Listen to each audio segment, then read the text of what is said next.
आज हम students T distribution with numerical example करेंगे। पहले हम देखते हैं कि what is student T distribution. Student T distribution है क्या? The mathematical equation of the T distribution is as follows. इसकी जो मैथमेटिकल इक्वेशन है स्टूडेंट टी डिस्ट्रीब्यूशन की, वो आपको गिवन है। F of X is equal to 1 divided by under root V beta 1/2 comma V by 2 into 1 plus X square divided by V raised power minus V plus 1 divided by 2, जबकि limit है x की जो variable है हमारे पास, उसकी limit है -∞ to infinity. इस distribution का स्टूडेंट इस डिस्ट्रीब्यूशन का जो पैरामीटर है वो सिर्फ एक parameter, it has only one parameter which is V, और हम जिसको degree of freedom for the T distribution भी कहते हैं। हम इस पैरामीटर को जो स्टूडेंट टी डिस्ट्रीब्यूशन का है उसको हम degree of freedom of the T distribution कहते हैं। अगर आपको कहे कि इसमें से जो डिग्री ऑफ फ्रीडम क्या है तो वो हमारे पास वी है जो कि पैरामीटर है। Properties student T distribution. The T distribution has the following properties. The D distribution is bell shaped and symmetric about the value t is equal to 0 ranging from -∞ to infinity। T distribution bell shaped है, symmetric होती है और किस कब around t when t is equal to 0, और range जो है इसकी गिवन है -∞ to infinity। Number 2, the number of degrees of freedom determine the shape of the T distribution. जो हमारे पास number of the degree of freedom है, यानी कि जो पैरामीटर हमारे पास है उसकी वैल्यू जो है, जो number of degree of freedom जो हमारे पास आएगा वो हमें बताएगा कि टी डिस्ट्रीब्यूशन की शेप क्या है। अगर आपको टी डिस्ट्रीब्यूशन की शेप पता करनी है तो number of degree of freedom से आप फाइंड आउट कर सकते हैं कि आपकी टी डिस्ट्रीब्यूशन की शेप क्या है। Thus there is a different t distribution for each number of degree of freedom। हर जब डिग्री ऑफ फ्रीडम चेंज करेंगे तो टी डिस्ट्रीब्यूशन जो है वो भी हर नंबर के लिए चेंज होती रहेगी, हर number of degree of freedom के लिए चेंज होगी T distribution. As such it is a whole family of distributions. The T distribution for small values of v is flatter than the standard normal distribution. अब यहाँ पे बात है कि जब आपके पास v की स्मॉल वैल्यू, जब उसने कहा था कि हमारे पास v जो कि वन पैरामीटर है टी डिस्ट्रीब्यूशन का, which is also known as degree of freedom, इसकी वैल्यूज वेरी करेंगी तो आपके पास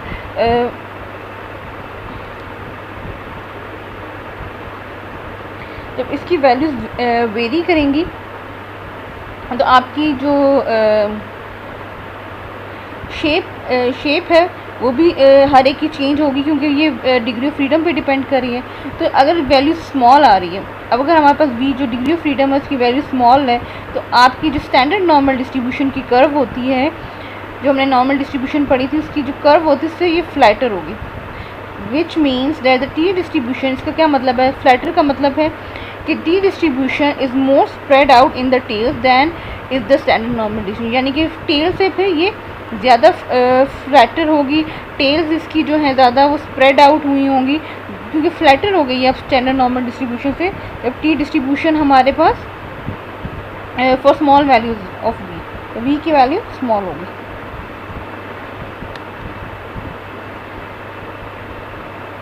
ये देखें, ये हमारे पास है स्टैंडर्ड नॉर्मल डिस्ट्रीब्यूशन और टी डिस्ट्रीब्यूशन।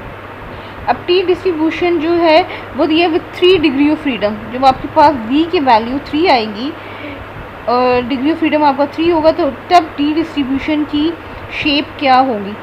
तो जो ऊपर वाली कर्व है, वो स्टैंडर्ड नॉर्मल डिस्ट्रीब्यूशन शो कर रही है, और नीचे जो डॉटेड कर्व है जिसको हम कह सकते हैं हमारी टी डिस्ट्रीब्यूशन आ रही, वो ज़्यादा फ्लैटर है।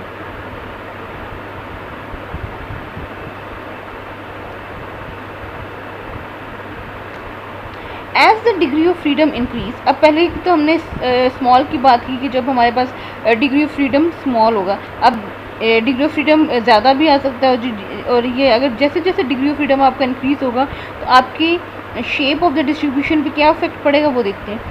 As the degree of freedom increase, the T distribution becomes narrower and narrower until as n tends to infinity. It tends to coincide with the standard normal distribution. जैसे जैसे आपकी degree of freedom जो कि parameter है v, जिसे हम v से denote करते हैं, जैसे जैसे आपकी डिग्री ऑफ फ्रीडम इंक्रीज़ करेगा टी डिस्ट्रीब्यूशन नैरोअर होती जाएगी until ये अप्रोच कर ले इन्फिनिटी तक। अगर हम जाते हैं until n tends to infinity, तो ये आपके पास स्टैंडर्ड नॉर्मल डिस्ट्रीब्यूशन की तरह हो जाएगी, यानी कि अगर टी इन्फिनिटी को अप्रोच कर रहा है तो ये इक्वल हो जाएगी स्टैंडर्ड नॉर्मल डिस्ट्रीब्यूशन की। T distribution can never become narrower than the standard normal distribution. The T distribution has the mean of 0 when v is greater than equal to 2। The mean does not exist when v is equal to 1। जब आपके पास v is equal to 1 होगा तो आपका mean exist नहीं करता, और mean है 0 हो जाएगा जब आपके पास v greater than equal to 2 होगा। Median of the T distribution is also equal to 0। आपका जो मीडियन है टी डिस्ट्रीब्यूशन का वो आपका 0 होता है।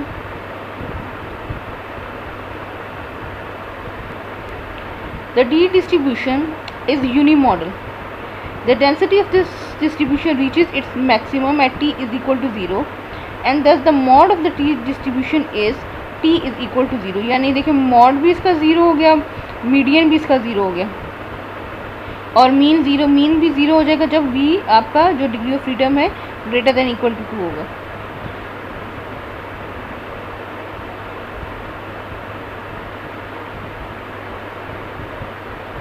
Variance of the distribution is given bye, आपका जो वेरियंस है, अगर टी डिस्ट्रीब्यूशन का वेरियंस आपसे कोई पूछे कि what is the variance of the T distribution, तो आपका जो variance of the T distribution है वो है sigma square is equal to v divided by v minus 2 for v greater than 2। ये वेरियंस कब एग्जिस्ट करेगा? जब आपका v ग्रेटर देन 2 होगा। 0 1 2 के लिए एग्जिस्ट नहीं करेगा, क्योंकि अगर हम देखें 0 पुट करें इसकी वैल्यू तो 0 डिवाइडेड बाय नेगेटिव वो भी 0 हो जाएगा, 1 से भी नहीं आएगा। 2 में करेंगे तो वो v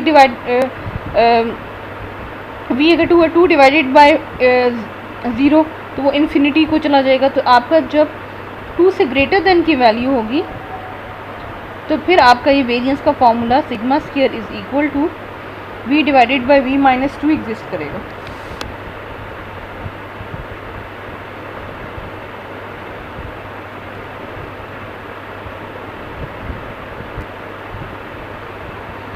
It is always greater than 1.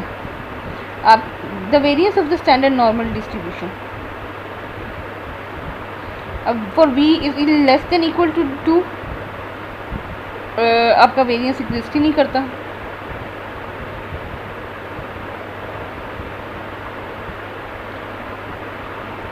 अब इंटरवल एस्टिमेशन और हाइपोथेसिस टेस्टिंग अबाउट म्यू में, यानी कि अबाउट मीन में, ये मैथमेटिकली प्रूव्ड है कि if the population from which the sample has been drawn is normally distributed, the population variance is unknown and the sample size is small less than 30 then the statistic. यानी कि अगर आपकी population, अगर sample आपका उस population में से drawn किया जो कि नॉर्मली डिस्ट्रीब्यूटेड है, ये कंडीशन यानी क्या क्या होंगी कि आपने सैम्पल ड्रॉ किया पॉपुलेशन से, जिस पॉपुलेशन से आपने सैम्पल ड्रॉ किया है उसको नॉर्मली डिस्ट्रीब्यूटेड होना चाहिए। पॉपुलेशन वेरिएंस उसका अननोन हो अगर, और सैम्पल साइज स्मॉल हो यानी कि लेस देन 30 हो, तो फिर आपने क्या यूज़ करना है? T distribution. टी डिस्ट्रीब्यूशन कब यूज़ करेंगे? When sample is normally distributed, यानी कि जिस पॉपुलेशन से वो ड्रॉ किया गया वो पॉपुलेशन वेरिएंस अननोन है और सैम्पल साइज लेस देन 30 है, आपने T distribution, you have to use the T distribution. अब इसकी स्टैटिस्टिक क्या है, टी डिस्ट्रीब्यूशन का क्या है वो देख लेते हैं। T is equal to X bar minus mu divided by S divided by under root N. और एस जो कैसे आप फाइंड करेंगे, पहले भी हम देख चुके हैं। S is equal to summation under root summation X minus X bar whole square divided by n minus 1। ठीक, follows the T distribution having n minus 1 degree of freedom. अब क्योंकि सैंपल से हुआ इसका जो डिग्री ऑफ फ्रीडम है वो n minus 1। First we discuss the construction of confidence interval. आपका जो म्यू का है वो कैसे करना है आपने। एग्जाम्पल हम आगे देख लेते हैं ताकि हमें बेटर अंडरस्टैंडिंग हो जाए कि कैसे हमने टी डिस्ट्रीब्यूशन का फाइंड आउट करना है।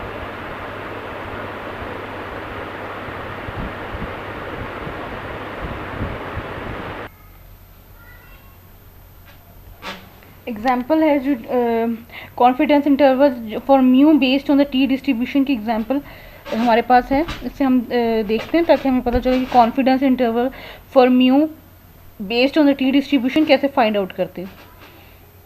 Example, the masses in grams of 13 ball bearings seen at random from a batch are 21.4, 23.1, 25.9, 24.7, 23.4, 24.5, 25, 22.5, 26.9, 26.4, 25.8, 23.2 and 21.9. Now calculate a 95% confidence interval for the mean mass of the population. Suppose normal from which the masses were drawn. अब आपको confidence interval for mean find out करना है 95% और उसने बताया कि आपका population में सही है। सैम्पल साइज आपका लेस देन 30 है। अब सोल्यूशन है इसका, the 95% confidence interval for the mean mass of the population mu is given by this. आपके पास 95% कॉन्फिडेंस इंटरवल, क्योंकि हमने 95% कॉन्फिडेंस इंटरवल फाइंड करना for mean of the mass of the population mu, तो उसके लिए ये है हमारे पास X bar plus minus T alpha by 2 into n minus 1 मतलब इंटू तो नहीं n minus 1 degree of freedom है s divided by under root n। The derivation of the above confidence interval is very similar which is based on Z statistics में भी ऐसी होती है, उसमें जी टी की जगह जी आपका लग जाता है और एस की जगह सिग्मा आ जाता है। अब हम टी की बात करें, नाउ दिस प्रॉब्लम, इसका सबसे पहले मीन फाइंड आउट करेंगे। तो हमें क्या क्या वैल्यू चाहिए, मीन चाहिए, एस चाहिए, एन तो हम कैलकुलेट कर लेंगे काउंट करके। मीन हमें पता है कैसे हम फाइंड आउट करते हैं, X bar is equal to summation X divided by N. तो summation X divided by N, तो समीशन एक्स कैसे फाइंड आउट करेंगे,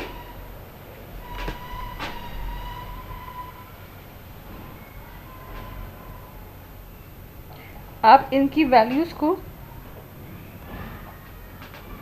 जो आपकी वैल्यूज हैं यहाँ देखिए,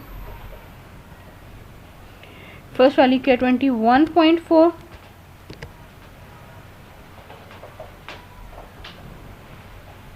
plus 23.1 plus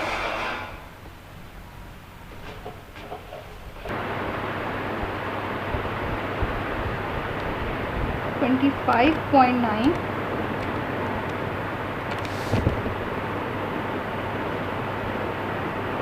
plus 24.7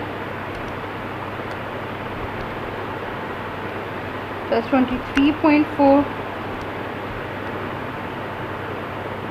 plus 24.5 plus 25, then 22.5, 26.9,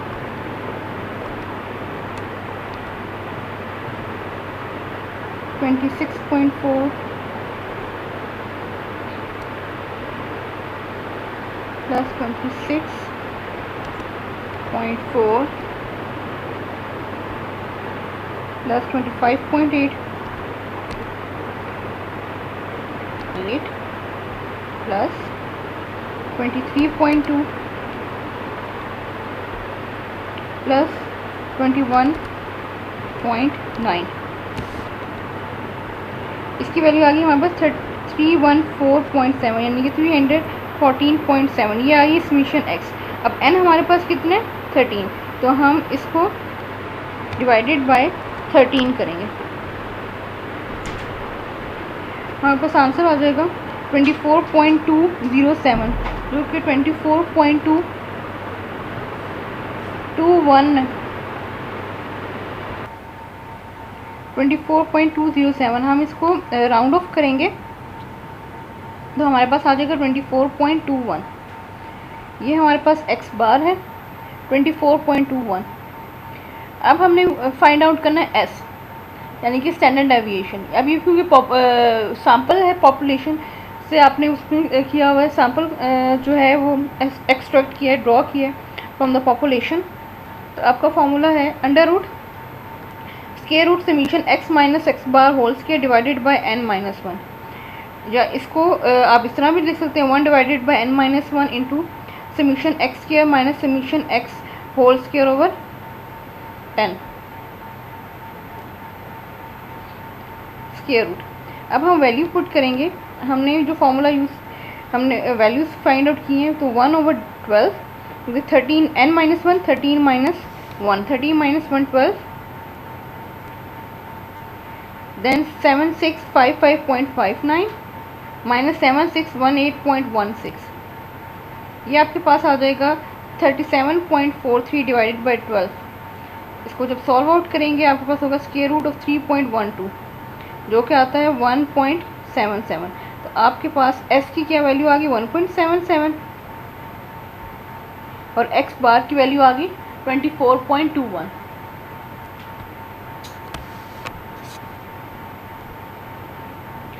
अब हमारे पास ये देखिए, ये टेबल हमें गिवन है। जैसे हमने नॉर्मल डिस्ट्रीब्यूशन जब फाइंड आउट कर रहे थे उसका भी हमारे पास टेबल था, तो हम जब वैल्यूज़ निकालनी होती थी तो फाइंड आउट करके z की फिर वैल्यू हम उस टेबल में देखते थे।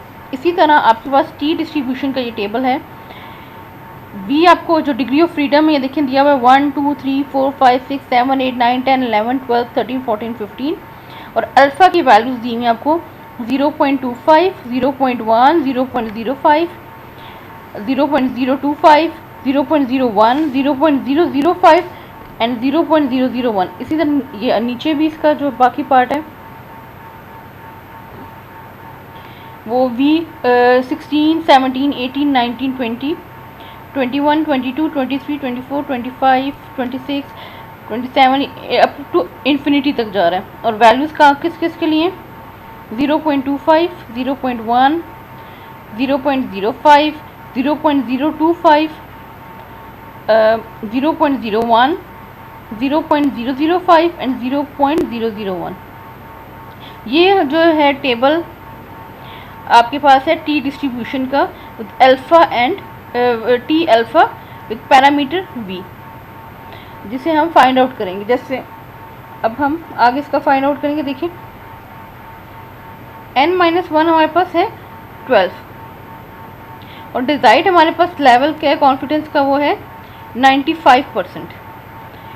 तो राइट ट्रेल हमारे पास कैसे हो जाएगी, वो आ जाएगी। अब वो हम किस तरह निकालेंगे 95 में से, क्योंकि देखिए हमारे पास वैल्यू जो है वो 0.25 या 0.1 इस तरह से करके दी हुई है।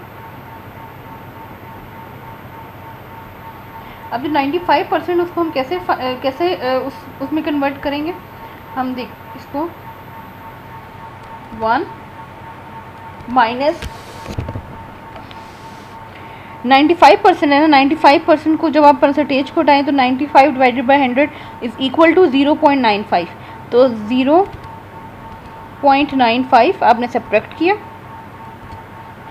आपके पास आ गया 0.05। इसको आपने डिवाइडेड बाय 2 करना है, डिवाइडेड बाय 2। आपके पास क्या वैल्यू आ गई 0.025, यानी कि हम 0.025 में n-1 यानी कि 12 को देखेंगे। अब हम ऊपर अपना टेबल में देखते हैं 12 कहाँ पे है हमारे पास।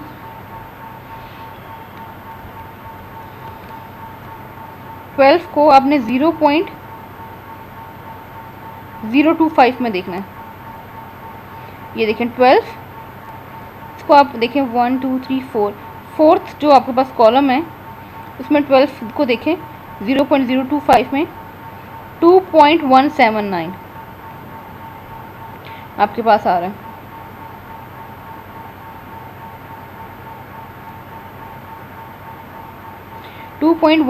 तो हमारे पास जो आ रही है वैल्यू वो क्या वैल्यू आ गई 2.179। अब इसको हम फॉर्मूला में पुट करेंगे। जब हम इसकी वैल्यूज़ को सब्स्टिट्यूट करेंगे, जो हमारे पास 95% कॉन्फिडेंस इंटरवल फॉर म्यू था, एक्स बार भी हमने निकाला हुआ है, एस भी हमने निकाल लिया, जो टी की वैल्यू वो भी हमने फाइंड आउट करी। फार्मूला देखिए हमारे पास क्या x bar plus minus T, x बार की value find out value put की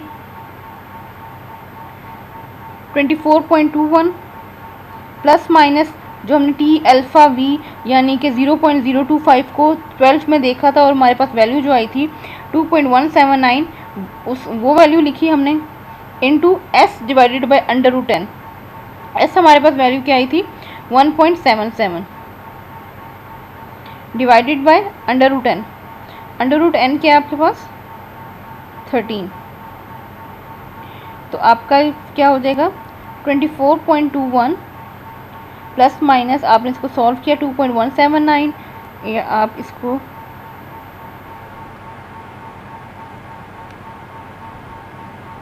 थर्टीन का अंडर रूट पहले आप फाइंड आउट करें 3.61, तो 1.77 को आप डिवाइड करेंगे 3.61 से, तो आपके पास क्या वैल्यू आ जाएगी 0.49। अब इस 0.49 को आपने मल्टीप्लाई करना है 2.179 से, 2.179, तो आपके पास क्या आ जाएगी 1.068, या इसको आप राउंड ऑफ करके 1.07 लिख लें, ठीक है। अब क्योंकि फॉर्मूला में है एक दफ़ा आपने ऐड करना है, एक दफ़ा आपने सेपरेट, क्योंकि प्लस माइनस है, तो आप एक दफ़ा इसको प्लस करेंगे, यानी कि आप एक दफ़ा 24.21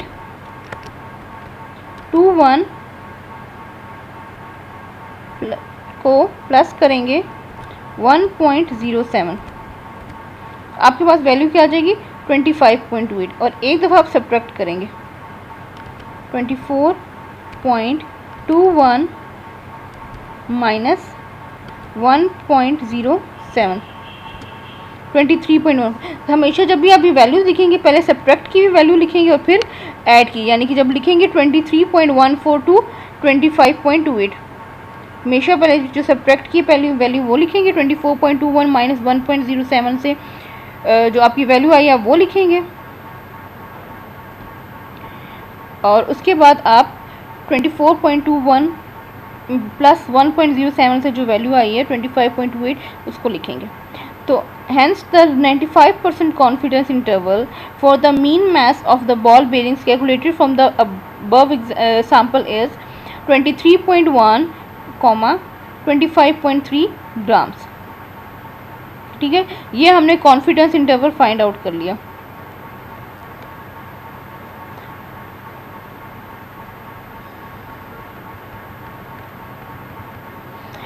When the parent population is normal, the population variance is unknown, and the sample size n is small, यानी कि means less than 30, तो कॉन्फिडेंस इंटरवल आपका हो जाता है X bar plus minus T alpha by 2 into n minus 1 degree of freedom है, इस bracket में n minus 1 degree of freedom है, s divided by √n, where x bar आप कैसे फाइंड आउट करेंगे is equal to summation x over n, जो कि आपका सैम्पल मीन है, s इज़ इक्वल टू जो कि आप स्टैंडर्ड डेविएशन जिसको कहते हैं, s is equal to square root summation x minus X bar whole square divided by n minus 1, और इसका सेकेंड फार्मूला है आप इस तरह भी फाइंड आउट कर सकते हैं, summation s is equal to √1 over n minus 1 into bracket में summation x square minus summation x का होल स्क्वायर। ये दो तरीके से हैं जो आप फाइंड आउट कर सकते हैं, या इट्स अप टू यू कि आपने कौन सा वाला यूज़ करना है। ये हमारे पास सैम्पल स्टैंडर्ड डेविएशन है, n हमारे पास क्या है सैम्पल साइज़ है, और t अल्फ़ा बाई 2 v को जो है आप टेबल के अंदर टी टेबल जो है हमारे पास उसमें फाइंड आउट करते हैं अगेंस्ट किसके, आपने under the appropriate value of alpha against v is equal to n-1। जब आपने ऊपर भी आपने देखा कि आपके पास n13 था, जब आप टेबल में देखा तो आपने 13 नहीं देखा, आपने v आपके पास क्योंकि डिग्री ऑफ फ्रीडम n-1 है तो आपने 12 में देखा था 13-1, यानी कि जितना सैम्पल साइज आपको गिवन है उसमें से आप 1 को सब्ट्रैक्ट करेंगे और then hypothesis testing regarding the mean of a normally distributed population for which sigma square is unknown and the sample space is small and is less than 30। अब next example देख लेते हैं हम कि कैसे फाइंड आउट करें। अब हम इसमें क्या देख रहे हैं, ये हाइपोथेसिस टेस्टिंग हो रही है। पहला मैंने ये जो देखा था वो कॉन्फिडेंस इंटरवल फाइंड आउट किया था, अब हाइपोथेसिस टेस्टिंग हो रही है हमारी।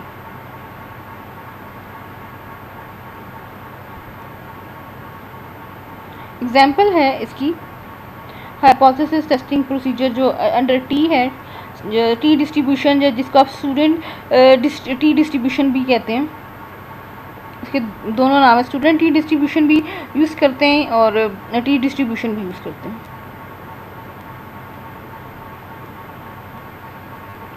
Just as human height is approximately normally distributed, we can expect the heights of animals of any particular species to be normally distributed. Suppose that for the past 5 years a zoologist has been involved in an extensive research project regarding the animals of one particular species. Based on his research experience, the zoologist believes that the average height of the animals of this particular species is 66 centimeter. Average height वो क्या कह रहे हैं, उन्होंने क्या believe कर रहे हैं कि the zoologist believes that the average height of the animals of this particular species is 66 centimeter. He selects a random sample of 10 animals.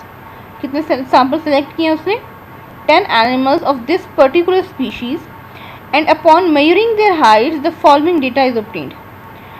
उनका जो है 10 स्पीशीज़ जो उसने रैंडमली सेलेक्ट किए उसका फिर डेटा है 63, 63, 66, 67, 68, 69, 70, again 70, 71, then again 71. In the light of these data, test the hypothesis that the mean height of the animal of this particular species is 66 centimeter. अब हमें क्या करना है, what we have to find out is हमें test करना है अपना कैसा हाइपोथेसिस कि mean height of the animals of this particular species is 66 centimetre.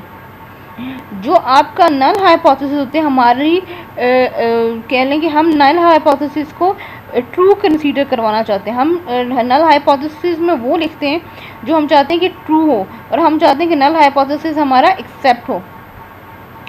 तो इसके जो हाइपोथेसिस टेस्टिंग के प्रोसीजर्स हैं, सबसे पहले आप हाइपोथेसिस बनाते हैं, नल होता है और एक अल्टरनेटिव हाइपोथेसिस होता है। नल हाइपोथेसिस को आप H0 से डिनोट करते हैं और जो अल्टरनेटिव हाइपोथेसिस होता है वो H1 से होता है। नल हाइपोथेसिस में कभी भी नॉट इक्वल टू का नहीं आता, कभी भी आप नल हाइपोथेसिस चेक करें उसमें नॉट इक्वल टू की टर्म नहीं आएगी, ठीक है। ऊपर हमें दिया हुआ है कि आपने हाइपोथेसिस टेस्ट करना है और जो हमने हाइपोथेसिस टेस्ट करना होता है यानी कि हम चाह रहे थे कि वो ट्रू हो, जो हाइपोथेसिस हमने टेस्ट करना होता है वो हम नल हाइपोथेसिस यानी कि H0 में लिखते हैं, ठीक है। नल हाइपोथेसिस हमारा क्या है, the mean height of the animals of this particular species is 66 centimetre. Mean height यानी कि म्यू इसका क्या है आपके पास, म्यू इज़ इक्वल टू 66। तो हम नल हाइपोथेसिस में हम लिखेंगे H0 mu is equal to 66 और इसका अल्टरनेटिव क्या होता है, इसका ऑपोजिट। वैसे भी जैसे कोई बात होता है आपका इसका अल्टरनेटिव सोल्यूशन क्या है, यानी कि इसका इसके अलावा इसका ऑपोजिट सोल्यूशन क्या होगा इसका। तो H1 में अगर H0 mu is equal to 66 है, इक्वल्स टू आ रहा है ना इसमें, तो H1 में नॉट इक्वल आएगा। अगर म्यू में ग्रेटर आ रहा है तो H1 में लेस देन आएगा, इस तरह होता है। तो H1 जो कि आपका अल्टरनेटिव हाइपोथेसिस है उसमें आएगा mu is not equal to 66। ठीक है, ये हमारा फर्स्ट स्टेप है हाइपोथेसिस टेस्टिंग प्रोसीजर का, कि पहले आपने हाइपोथेसिस लिखना है, नल एंड अल्टरनेटिव। नल को आप H0 से करेंगे और जो आपका अल्टरनेटिव आ रहा है उसको आप H1 से करेंगे। तो नल हाइपोथेसिस हमने लिख लिया, H mu not is equal to 66 and H1 mu is not equal to 66। Next होता है हम लेवल ऑफ सिग्निफिकेंस कह लें या सिग्निफिकेंस लेवल कह लें, ये है ये दोनों टर्म यूज़ हो सकती हैं। तो सिग्निफिकेंस लेवल जो है हमारा, हमें ऊपर क्वेश्चन में नहीं गिवन, जिस तरह हमने पीछे किया था क्वेश्चन कॉन्फिडेंस इंटरवल का, उसमें लिखा था कि आपने 95% के कॉन्फिडेंस इंटरवल निकालना है। अगर आपके पास हाइपोथेसिस टेस्टिंग हो या कॉन्फिडेंस इंटरवल हो और आपको नहीं दिया हुआ कि लेवल ऑफ सिग्निफिकेंस क्या है, तो आपने अल्फ़ा, जो लेवल ऑफ सिग्निफिकेंस होता है हम उसको अल्फ़ा से डिनोट करते हैं, तो आपने अल्फ़ा को 0.05 के इक्वल लिख रखना है। अगर तो गिवन है तो वही आप सिग्निफिकेंस लिखेंगे।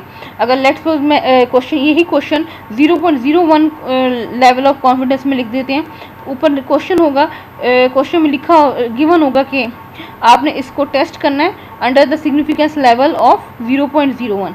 लेकिन अगर आपके क्वेश्चन में नहीं लिखा हुआ, आपको नहीं गिवन कि आपने किस पे चेक करना है, तो आप अल्फ़ा इज़ इक्वल टू 0.05 लिखेंगे। ठीक है, और इसी तरह कॉन्फिडेंस इंटरवल में अगर नहीं लिखा हुआ तो फिर तो आपने उसी के अकॉर्डिंग करना है। अगर नहीं लिखा हुआ तो आप 95% हम उस पर करते हैं। कॉन्फिडेंस इंटरवल होगा 95%, हाइपोथेसिस टेस्टिंग होगी 0.05 इफ़ नॉट गिवन, अगर क्वेश्चन में नहीं लिखा हुआ। तो इसी तरह हमारे पास इस क्वेश्चन में नहीं लिखा हुआ लेवल ऑफ सिग्निफिकेंस, तो हम इसको अल्फ़ा इज़ इक्वल टू 0.05 के करेंगे। ठीक है, ये सेकंड हो गया।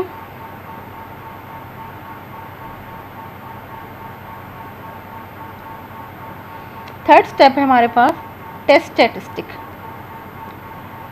Test statistic is to be used as hypothesis testing के लिए। जब आपने हाइपोथेसिस टेस्टिंग करनी है तो टेस्ट स्टैटिस्टिक्स ये यूज़ होगा। T is equal to X bar minus mu divided by S divided by under root n।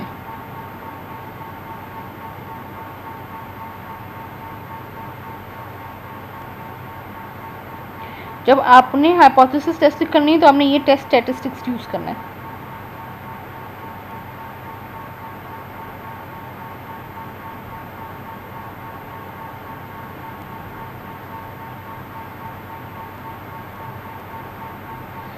Which if H0 is true has the T distribution with n minus 1 is equal to 9 degree of freedom.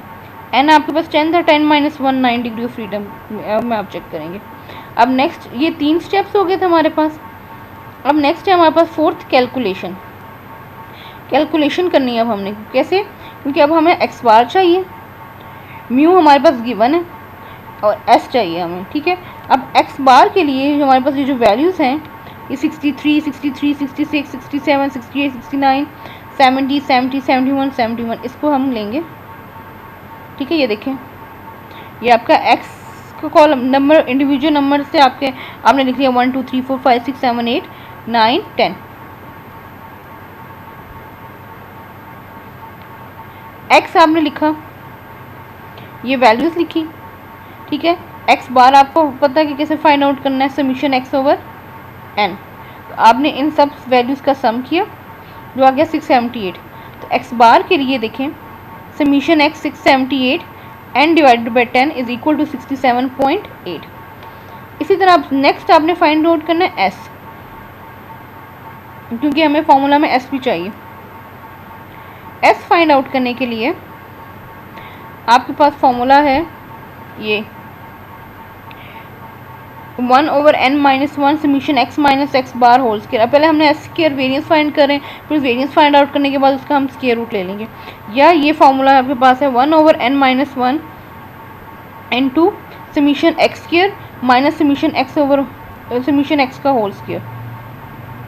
ठीक है, over n।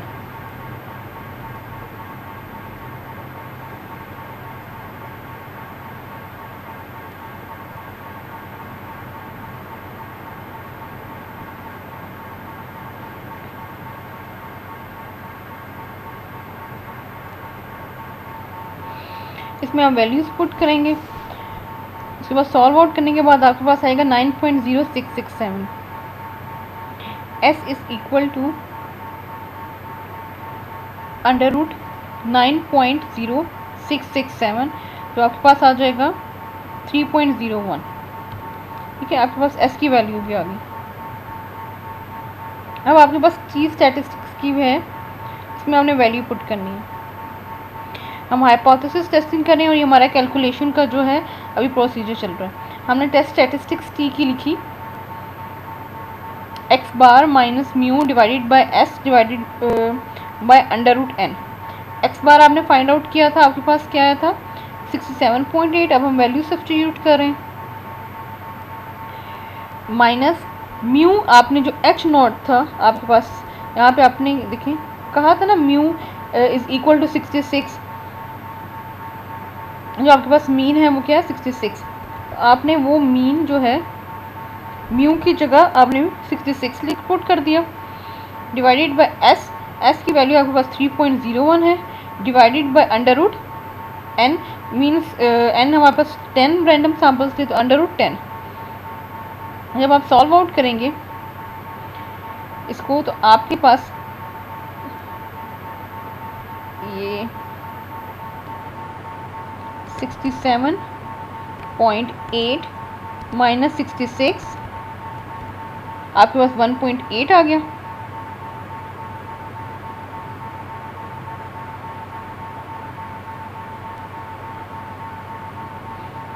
और value जो दूसरी है वो है 3.01। पहले हम 10 का अंडर रूट फाइंड आउट कर लेते हैं। 10 का स्क्वायर रूट जो आपके पास है,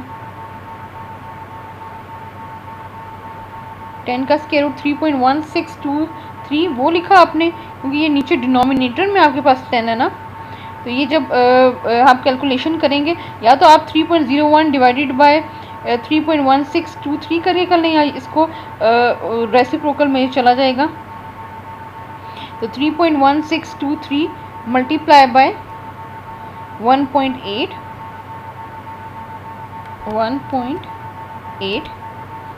ये अब डिवाइडेड बाय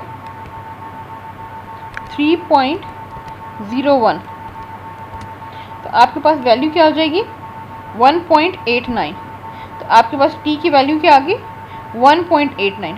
अब हमने जो नेक्स्ट हमारा स्टेप है जिसमें हम अपना फाइंड आउट करेंगे कि जो हमारा नल हाइपोथेसिस था उसको हम एक्सेप्ट करेंगे या रिजेक्ट करेंगे। तो वो आप किस पे बेस करेगा, वो क्रिटिकल रीजन पे बेस करेगा। यानी कि हम टेबल से वैल्यू फाइंड आउट करेंगे और फिर हम देखेंगे कि हमारा जो है एच नॉट यानी कि नल हाइपोथेसिस एक्सेप्ट हो रहा है या रिजेक्ट हो रहा है। तो क्रिटिकल रीजन है कि this is a two tail test, hence the critical region is absolute to T greater than T 0.025 alpha, sorry नहीं वी, यानी कि टी अल्फा बाई 2 वी है आपके पास। तो आपके पास क्या था, आपने अल्फा आपने क्या लिया था 0.005। तो ये टू टेल टेस्ट है, तो आप 0.05 को डिवाइडेड बाई 2 करेंगे। जब आप 0.05 को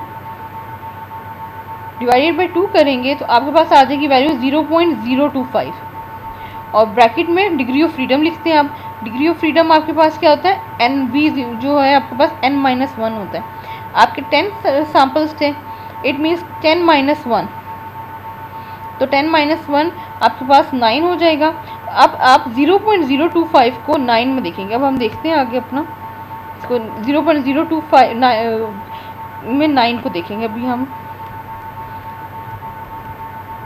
टेबल में देखते हैं, ये वाला टेबल हमारा देखें, यहाँ से v की वैल्यू 9 देखें, v की वैल्यू तो देखें ये 9, और इस 9 को आपने किस में देखना है 0.025 में।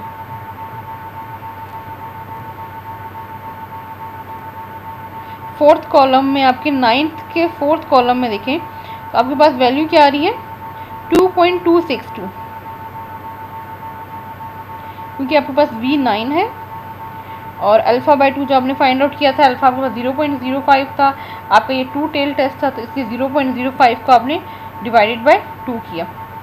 अब टू टेल इसलिए टेस्ट भी था क्योंकि म्यू इज इक्वल टू आ रहा था ना आपका उसका। अब आपने 0.9 को 0.025 में देखा, आपके पास वैल्यू आ रही है 2.262। अब हम इसको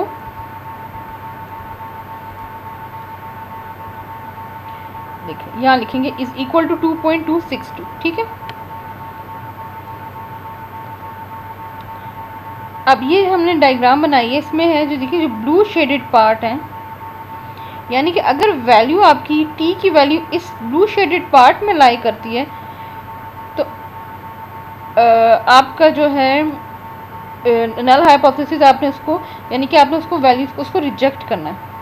अगर तो वो मिड में ये इन बिटवीन आपकी लाई कर रही है, ये वाइट पार्ट जो आपके पास फिगर का आ रहा है, वाइट पार्ट में ये वाइट पार्ट में आ रही है तो ये एक्सेप्ट करेगी।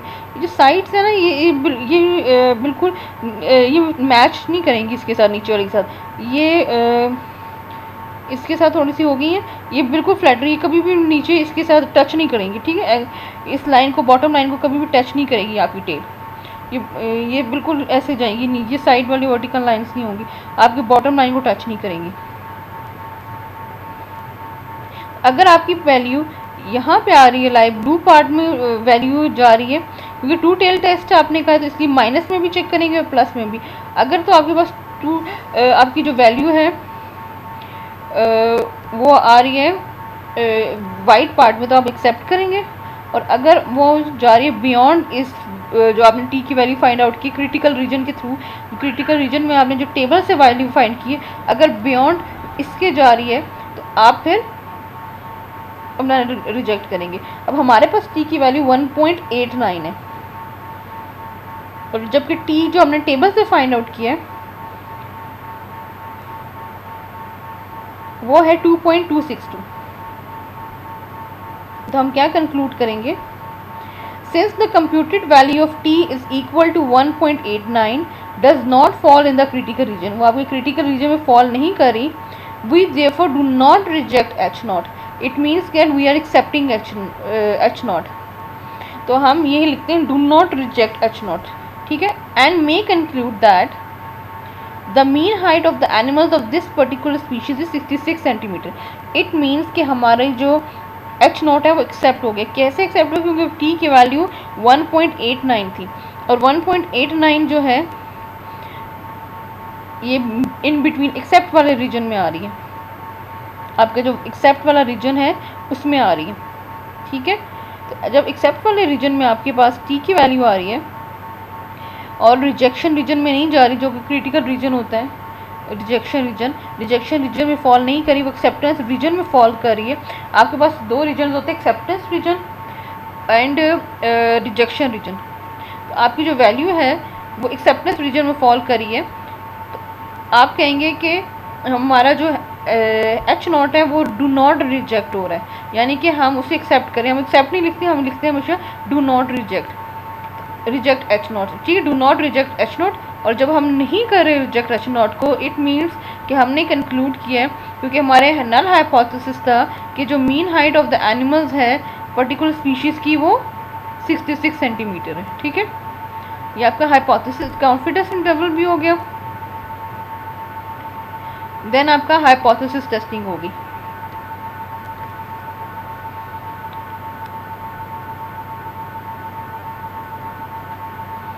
अब नेक्स्ट एग्जांपल देखते हैं।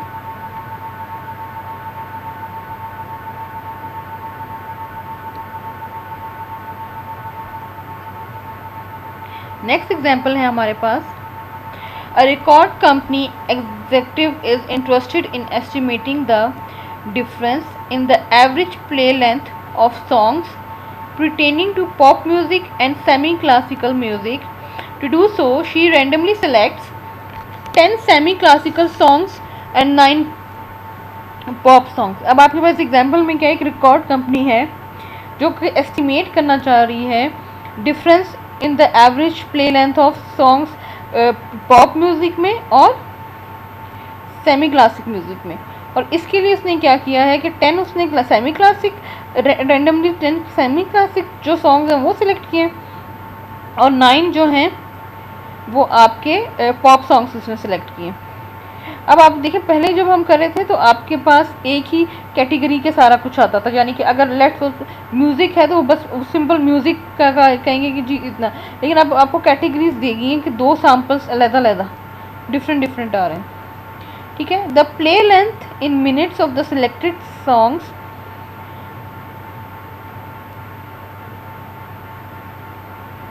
Are listed in the following table. पहले जो टेबल में है वो है सेमी, 2 कैटेगरीज दी हुई है, semi classic music and pop music. First category है वो है सेमी क्लासिक म्यूज़िक। उसका फर्स्ट क्या है 3.8, 3.3, 3.43, 3.3, 3.03, 4.18,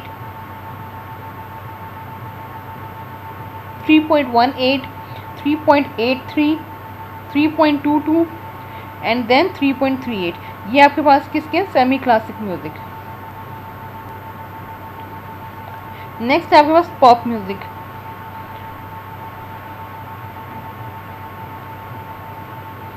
पॉप म्यूज़िक के जो ऑब्जर्वेशंस हैं आपके पास वो क्या हैं 3.88, 4.13, 4.11,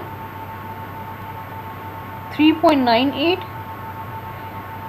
again 3.98, 3.93, 3.92, 3.98 and then 4.67.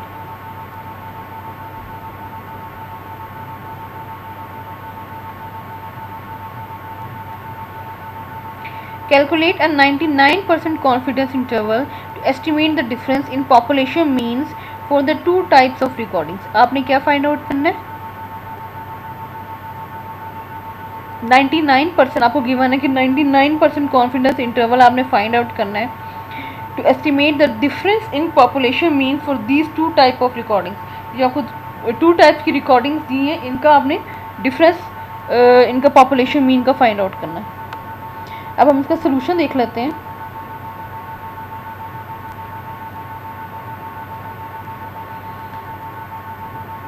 In this problem, we are dealing with the t distribution with n1 plus n2 minus 2। अब आपके पास क्योंकि 2 डिफरेंट सैम्पल्स आ रहे हैं, 2 डिफरेंट कैटेगरीज आ रही हैं, तो आप क्या करेंगे n1 डिग्री ऑफ फ्रीडम कैसे फाइंड आउट करेंगे।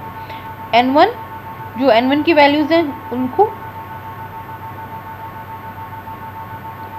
प्लस n2 की वैल्यूज लिखेंगे और उसमें से 2 पहले क्योंकि एक सैंपल होता था तो हम n-1 करते थे। अब 2 आ गए आपके पास तो आप -2 करेंगे। n1 आपके पास क्या है 10, तो 10 प्लस n2 आपके पास यानी कि पॉप म्यूज़िक 9 है तो 10 + 9 -2, तो आपके पास क्या आ जाएगा 19 - 2 = 17 डिग्री ऑफ फ्रीडम आपके पास आ गया। The table T value for a 99% confidence level of confidence and 7 degree of freedom is, अब आप कैसे चेक करेंगे इसको 2.898। अब वैल्यूज उसको चेक करते हैं।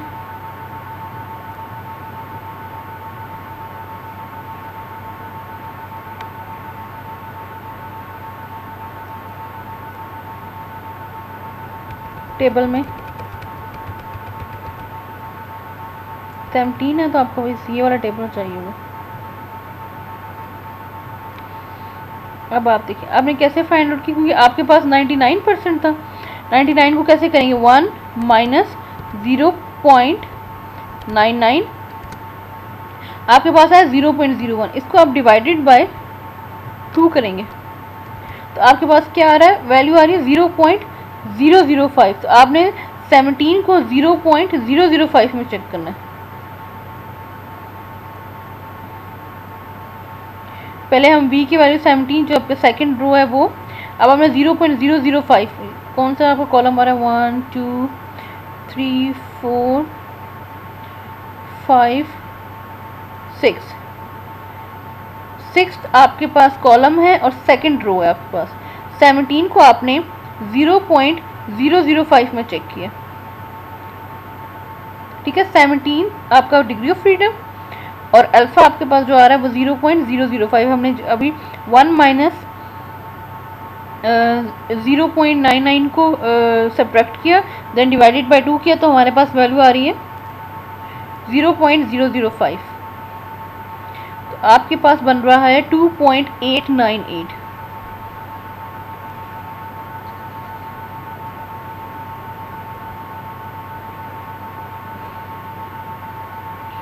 इस वैल्यू को हम लिखेंगे,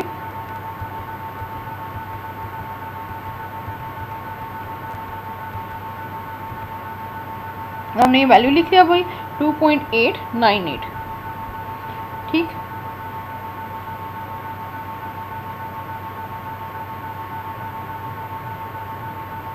अब आपके पास कैलकुलेशन आ गई। कैलकुलेशन में आपके पास है कि आपने N1 आपके पास क्या है, सेमी क्लासिक म्यूजिक, जिसको उसको आपने N1 से डिनोट किया। पॉप म्यूजिक जो है उसको आपने N2 से डिनोट किया। सेमी क्लासिक म्यूजिक जो N1 है आपके पास, उसकी ऑब्जर्वेशन आपके पास थी 10, वो आपने 10 लिखा। x1 बार आपने इसका फाइंड आउट किया। इस सभी जो सेमी क्लासिक म्यूजिक जो है आपने इसको सम किया, देन डिवाइडेड बाय टोटल किया आपने उसको, यानी कि डिवाइडेड बाय 10 किया आपने, क्योंकि N1 10 है आपके पास। तो आपके पास x1 बार की वैल्यू आ गई 3.465।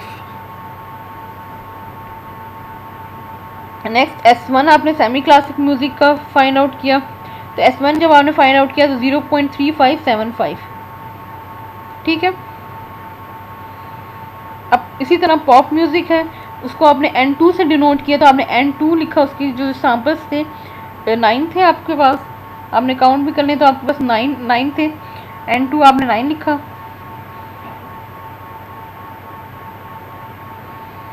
x2 बार जो है आपके पास, आपने उस पॉप म्यूजिक की वैल्यूज जो थी उनको सम किया, देन डिवाइडेड बाय n यानी कि 9 किया, आपके पास आ गया 4.064।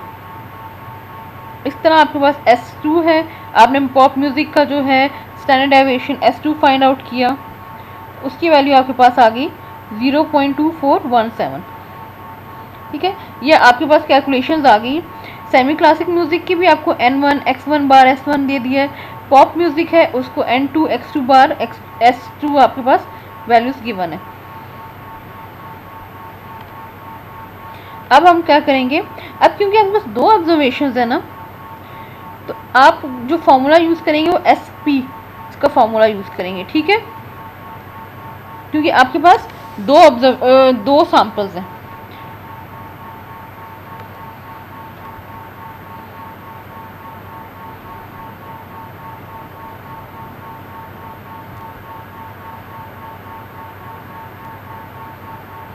तो आप पूल्ड वेरिएंस इसको कहते हैं। SP को आप क्या कहते हैं, पूल्ड वेरिएंस। जब आपके पास एक से ज़्यादा हो तो आप उसको पूल्ड वेरिएंस की को कैसे आप करेंगे। SP आपके पास जो पूल्ड आएगा वेरिएंस, स्टैंडर्ड डेविएशन जो इसमें आएगी, उसका क्या है, स्क्वायर रूट आपने 0.3575 होल स्क्वायर N1 देखें, S1 जो था उसका स्क्वायर इनटू वैल्यू जो थी n-1, 10 था तो 10-1 हो जाएगा। इसका क्या फॉर्मूला बनेगा आपके पास, स्क्वायर रूट S1, इसको हम लिख लेते हैं यहाँ पे,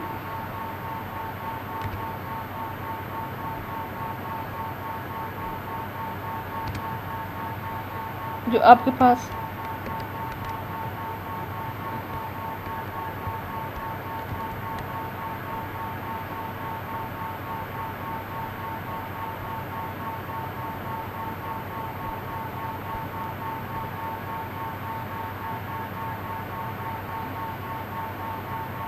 SP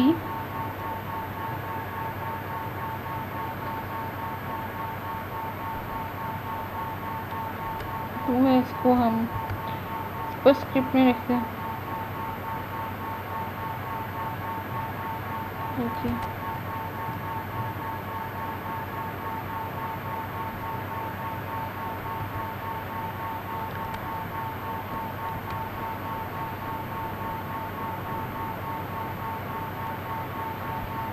अब अगर वेरिएंस करें तो आप सिर्फ SP लिखते हैं। Is equal to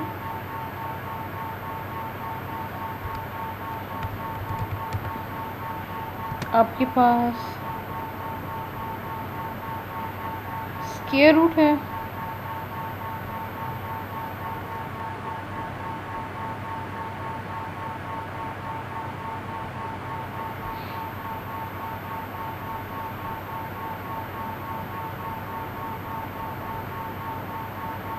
square root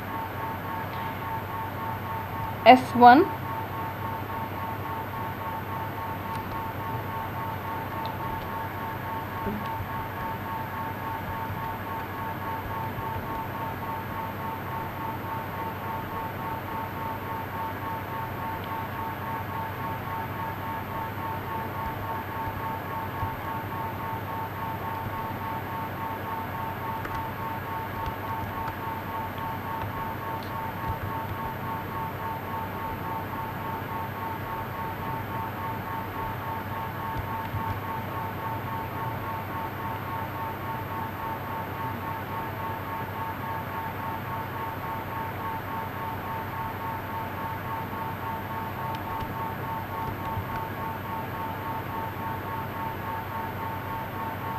S1 का स्क्वायर, इसको हम यहाँ पुट करते हैं,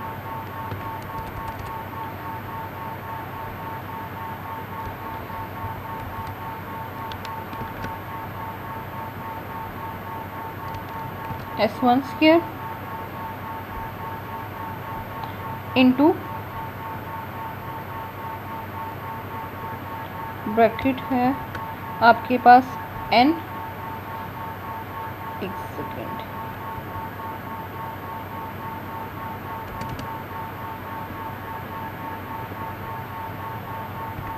N1, इसको भी हम यहाँ से कॉपी करके Ctrl+C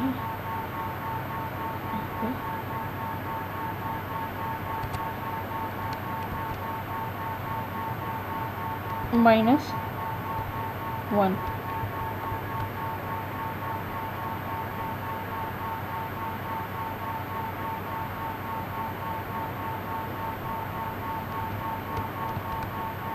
ठीक है। फिर हमारे पास क्या है, प्लस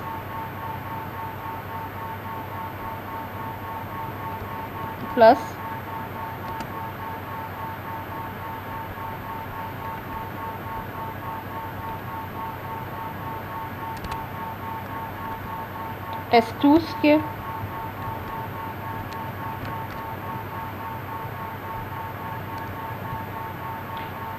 इंटू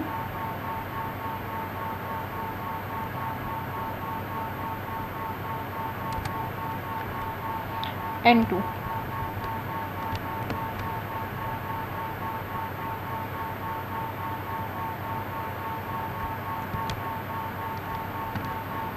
-1,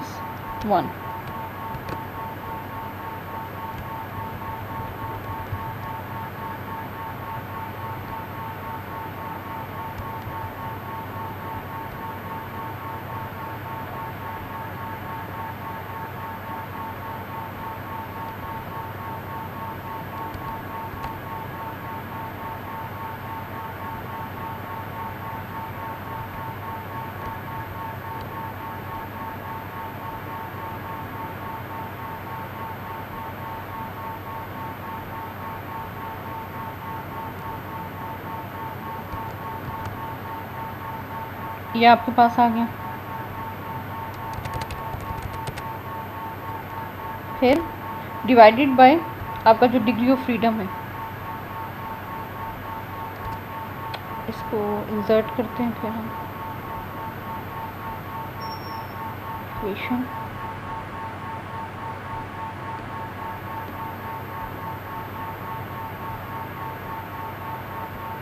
सारी वैल्यू जो आपकी है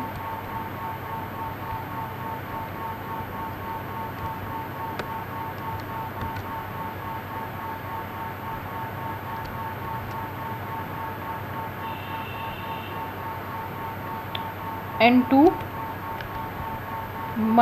प्लस N1 -1, ये आपके पास SP की फॉर्मूला आ गया।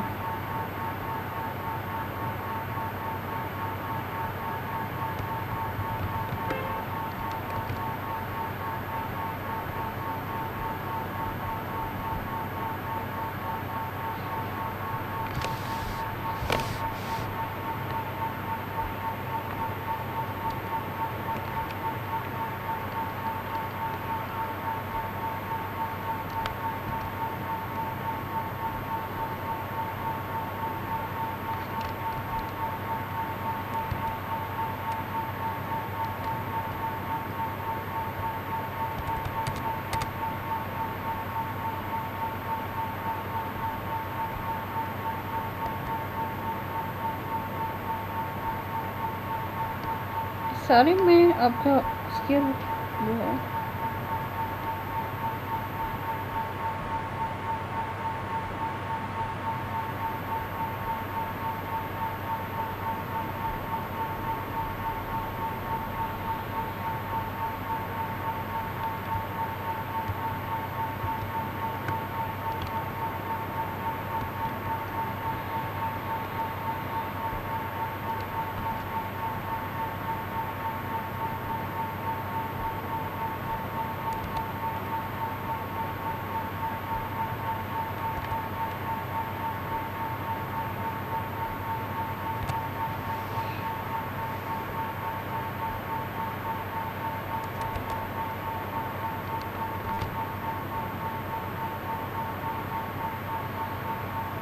आपके पास एस पी का आ गया है, क्योंकि ये उसमें लिखा जा रहा है एस वन का स्केयर था। ये इसको यहाँ पे आपकी जो होती है वो सुपरस्क्रिप्ट और सबस्क्रिप्ट जो है काम नहीं होता उसका। इसका ये फर्स्ट है, ये स्केयर है, ठीक है, जो हाईलाइट किया ना S2, एस के साथ 2, ये स्केयर है। तो S1 का square into N1 minus 1 plus S2 का square into N2 minus 1 divided by N1 plus N2 minus 1।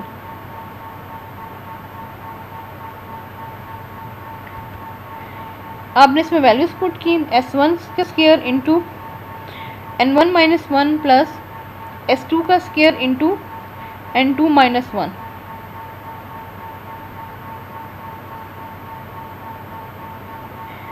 Divided by N1 plus N2 minus 2। पर 2 लिखा, या सॉरी यहाँ पे 2 आना था, माइनस 2।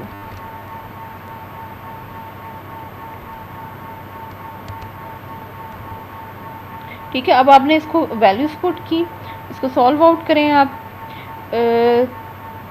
0.3575 होल स्क्वायर इंटू 9 आपने किया, उसकी वैल्यू आई 1.1503 प्लस 0.2417 का होल स्क्वायर इंटू 8, इसकी वैल्यू है 0.4674 डिवाइडेड बाय 10 प्लस 9 माइनस 2, 17 आके आपके पास।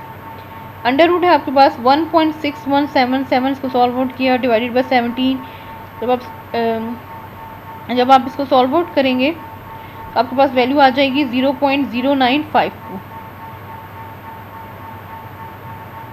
अब कॉन्फिडेंस इंटरवल कैसे फाइंड आउट करेंगे? 0.0952 का आपने स्क्वायर रूट लिया तो आपके पास वैल्यू आई है 0.31।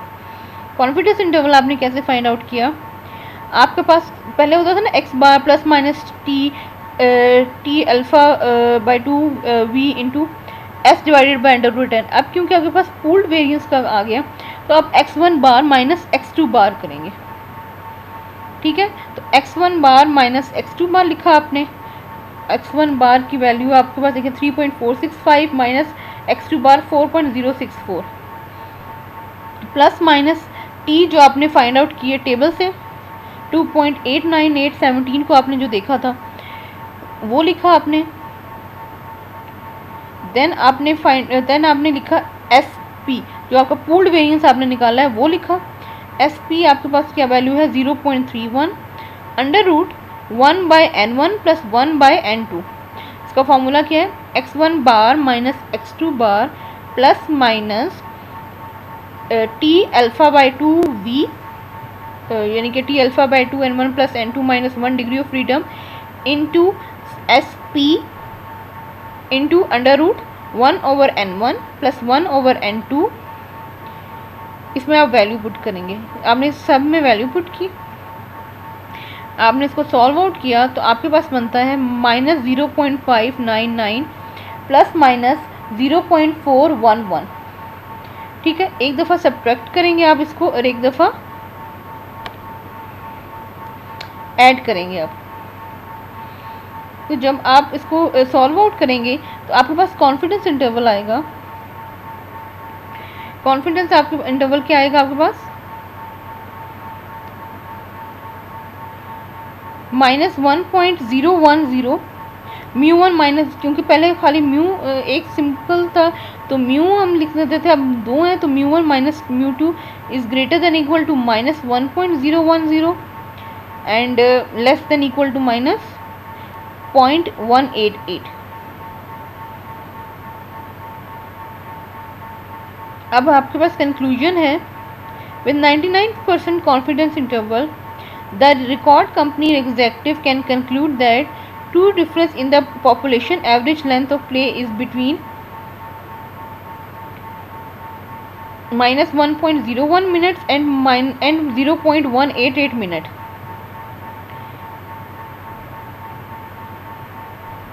तो वो कह रहा है इसका सिग्निफिकेंस डिफरेंस इनका है in the average length of play time between semi classic and pop music songs recordings.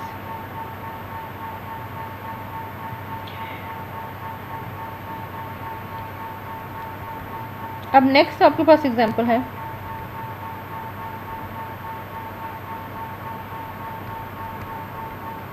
Next example है आपके पास, from an area planted in one variety of guale a rubber production plant, 55 plants were selected at random.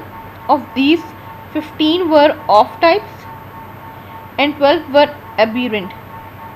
Rubber percentages for these plants were, off types की value है आपके पास 6.21, 5.70, 6.04, 4.47, 5.22, 4.47, 4.45, 4.84, 5.88,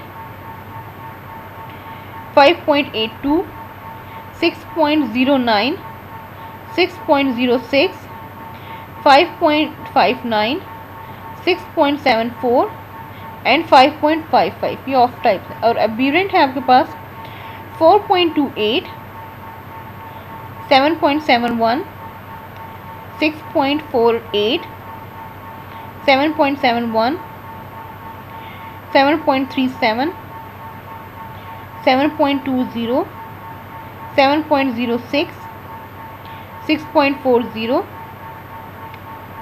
8.93, 5.91, 5.51 and 6.36। Test the hypothesis, आपने क्या find करना, test the hypothesis that the mean rubber percentages of the aberrant is at least 1% more than the mean rubber percentage of types. आपने क्या hypothesis check करना है। अब देखिए यहाँ पे भी दो आ रहे हैं आपके पास सैम्पल्स, ठीक है, जैसे कॉन्फिडेंस इंटरवल में अभी हमने 2 किया ना, 2 सैंपल किया। अब हम हाइपोथेसिस टेस्टिंग 2 सैंपल करेंगे। आपने हाइपोथेसिस टेस्ट करना है कि mean rubber percentage of aberrant is at least 1% more than the mean rubber percentage of types. Assume the population of rubber percentages are approximately normal and have equal variances। Population क्या कह रही है कि ये दोनों के जो नॉर्मल हैं और इनके वेरिएंसेस इक्वल हैं। 1 जो आपको स्टैंड फॉर अबेरेंट करेगा और 2 आपके पास जो स्टैंड करेगा फॉर ऑफ टाइप्स करेगा, ठीक है। तो हम आगे अब हाइपोथेसिस टेस्टिंग का, जैसे हमने अभी पीछे जब 1 सैंपल के लिए हम पढ़े थे, प्रोसीजर सारा वही है, मतलब स्टेप्स वही हैं, लेकिन आपके जो है जिस तरह वो म्यू के लिए था सिर्फ H0, आप तो आप यहाँ पे 2 सैंपल्स हैं तो 2 सैंपल्स के लिए आप देख लेंगे, लेकिन जो स्टेप्स हैं वो यही हैं कि सबसे पहले नल एंड सबसे पहले आप हाइपोथेसिस बनाते हैं जिसमें नल एंड अल्टरनेटिव लिखते हैं, फिर level of significance, then test statistics, फिर conclusion and calculation and then last step is conclusion. ये 5 स्टेप होते हैं, चाहे आप 1 सैंपल के लिए करें या 2 सैंपल के लिए करें, Z के लिए करें, T के लिए करें, chi-square F डिस्ट्रीब्यूशन कोई से भी यूज़ करें, स्टेप्स यही फॉलो होते हैं हमेशा, ठीक है।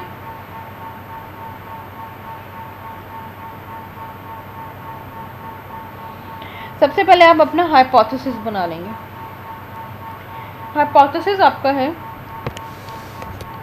जिसमें आपके पास नल हाइपोथेसिस होता है, अल्टरनेटिव। नल हाइपोथेसिस आपका क्या है, H0, जिसे हम कहते हैं हम एच नॉट हमने जो हमने टेस्ट करना होता है वो हम एच नॉट में रखते हैं।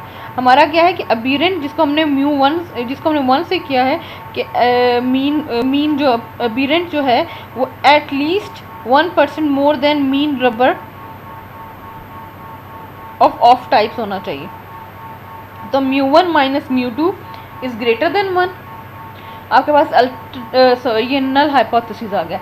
हमने पढ़ा था कि अगर आपके पास नल में इक्वल्स टू आ रहा है तो अल्टरनेटिव में नॉट इक्वल टू आता है। अगर नल में आपके पास ग्रेटर देन आ रहा है तो अल्टरनेटिव में लेस देन आएगा।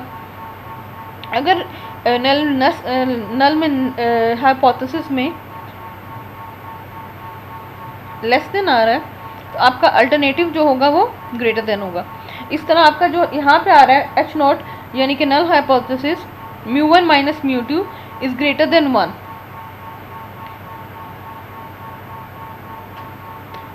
तो आपका अल्टरनेटिव हाइपोथेसिस क्या होगा? μ1 माइनस μ2 लेस देन 1। ठीक है,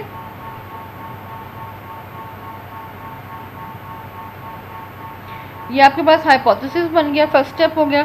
सेकंड स्टेप आपका पास है अल्फा इज इक्वल टू 0.05, क्योंकि आपको गिवन नहीं है कि आपने किस पे करना है। और अगर आपको गिवन ना हो तो हमने पहले भी पढ़ा है, जब आपको ना गिवन हो तो आप कॉन्फिडेंस इंटरवल में 0.95 यानी कि 95% देखते हैं, और हाइपोथेसिस टेस्टिंग में आप 0.05। तो लेवल ऑफ सिग्निफिकेंस आपके पास हो गया अल्फ़ा, जिसको हम अल्फ़ा से डिनोट करते हैं, वो आपके पास हो जाएगा अल्फ़ा इज इक्वल टू 0.05।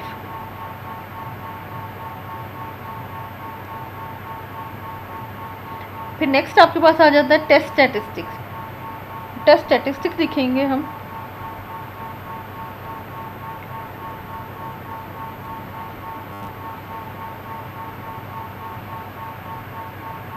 ये आपके पास 2 सैंपल टेस्ट के लिए टेस्ट स्टैटिस्टिक्स आ गई।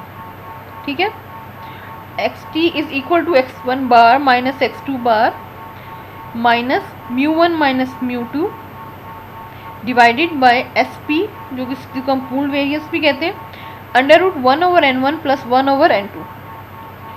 ठीक है, ये आपके पास आ जाएगा जो स्टूडेंट टी डिस्ट्रीब्यूशन है with v is equal to n1 plus n2 minus 2, जो कि आपके पास बनता है 25 डिग्री ऑफ फ्रीडम। कैसे कि n1 आपके पास कितने थे? 15 प्लस 12 माइनस 2, तो आपके पास 27 माइनस 2 25 बन जाएगा। अब आप कैलकुलेशंस करेंगे इसकी। सबसे पहले आप x1 बार फाइंड आउट करेंगे।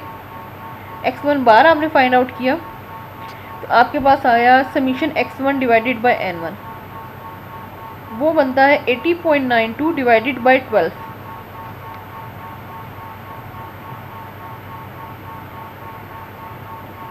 इसको सॉल्व आउट करने के बाद आपके पास x1 की वैल्यू आ रही है 6.74।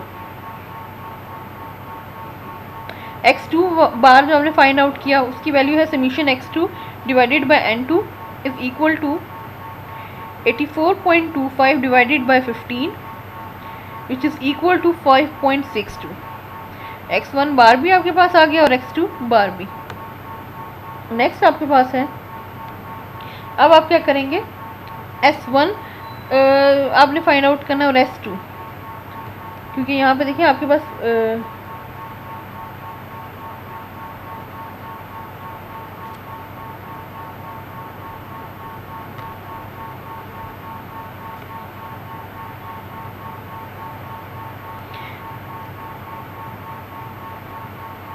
ये पूल्ड वेरिएंस का हम ये वाला फॉर्मूला यूज़ करें, summation x1 minus x1 bar whole square plus summation x2 minus x2 bar whole square divided by n1 plus n2 minus 2। इसके लिए हमने, क्योंकि हमने पूल्ड वेरिएंस में हमने ये वाला फार्मूला भी यूज़ करें, summation into x1 minus x1 bar whole square plus summation x2 minus x2 bar whole square. इसके लिए हमने पहले summation x1 minus x1 bar whole square find out करेंगे। ये summation x1 minus x1 bar whole square, ये आपके पास आ जाएगा इसकी वैल्यूज़ आपने सब्स्टिट्यूट की, इसको सॉल्व आउट किया, इसमें वैल्यू सब्स्टिट्यूट करने के बाद तो आपके पास वैल्यूज़ आ जाएंगी 15.9697।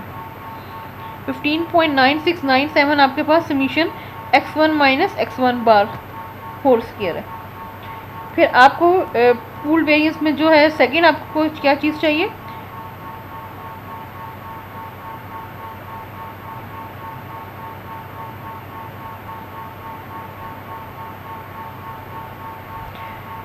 पूल वेरिएंस में आपको नेक्स्ट चीज़ चाहिए summation x2 minus x2 bar whole square. अब उसके लिए आपने क्या किया, उसको आपने ओपन किया summation x2 square minus summation x2 whole square over n2। तो आपके पास समीशन x2 स्क्वायर की वैल्यू थी 478.9779 माइनस 84.25 का होल स्क्वायर डिवाइडेड बाय 15। अब आपने इसको सॉल्व आउट किया, 478.9779 एज इट इज़ लिखा minus 84.25 whole square divided by 15 को आपने जब सॉल्व आउट किया तो आपके पास बना 473.2042।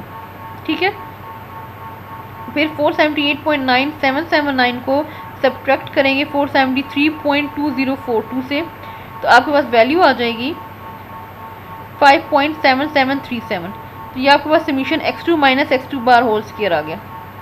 अब आपके पास पूल वेरिएंस जो है हमने देखा है कि आपके पूल वेरिएंस का फॉर्मूला क्या है, summation x1 minus x1 bar whole square plus summation x2 minus x2 bar whole square divided by n1 plus n2 minus 2। आप क्या करेंगे, वैल्यूज पुट करेंगे। हम summation x1 minus x1 bar whole square की value थी 15.9697, वो आपने value रखी, वैल्यू पुट की, plus summation x2 minus x2 bar whole square की 5.7737 वो वैल्यू लिखी, डिवाइडेड बाय n1 12 है, n2 15 है, माइनस 2।